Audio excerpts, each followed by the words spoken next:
ne sont plus de 1200 congressistes venant de 47 pays africains.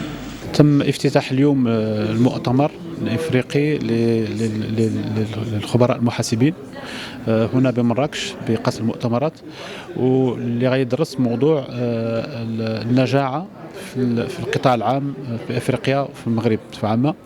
هذا الموضوع غيتم الدراسه ديالو خلال 3 ايام، وغادي يتم تدخل العدد من الخبراء الافارقه والدوليين والمغاربه كذلك في 10 ندوات وفي 20 تقريبا 20 ورشه عمل اللي غادي نحاولوا نخرجوا فيها بواحد العدد ديال التوصيات اللي كتهم دراسات النجاعه والفعاليه في القطاع العام اسوه بالقطاع الخاص. والموضوع غادي يكون بطبيعه الحال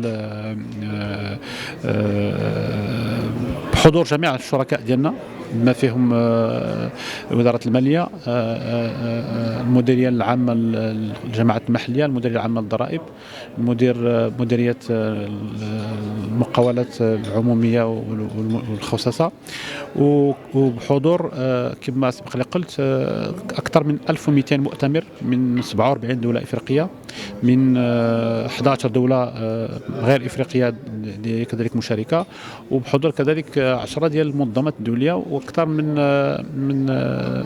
من 55 منظمه مهنيه. إذا انعقاد اليوم ديال المؤتمر الخامس ديال مهن المحاسبة في مراكش تيبين الأهمية ديال هذا الدور اللي يمكن لهم يلعبوا المهنيين المحاسبة في تحسين أداء القطاع العام في إفريقيا،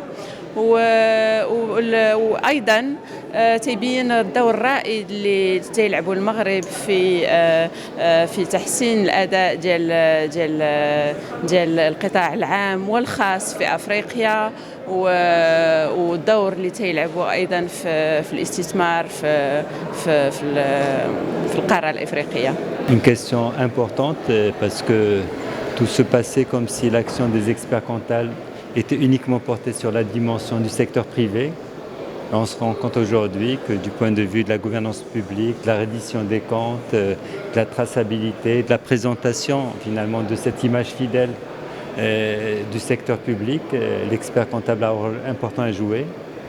Et cette recherche d'une exigence accrue en termes d'efficacité au service du développement est une question qui fait partie des questions importantes du moment.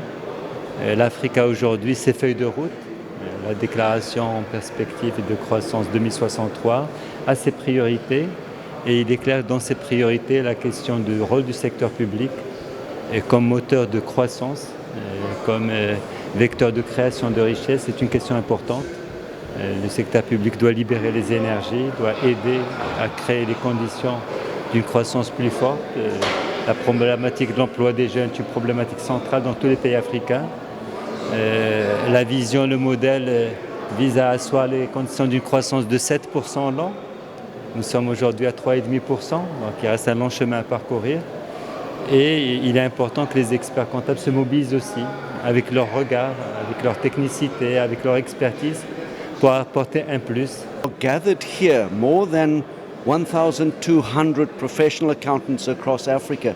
We are discussing and will be thinking of how to improve public sector performance. Accountants have an ethical foundation, and we need to build and consolidate our behavior to support our governments, to make governance, good governance, stronger. So this is the 3 days will go about accountability, ethics, and improving the public sector.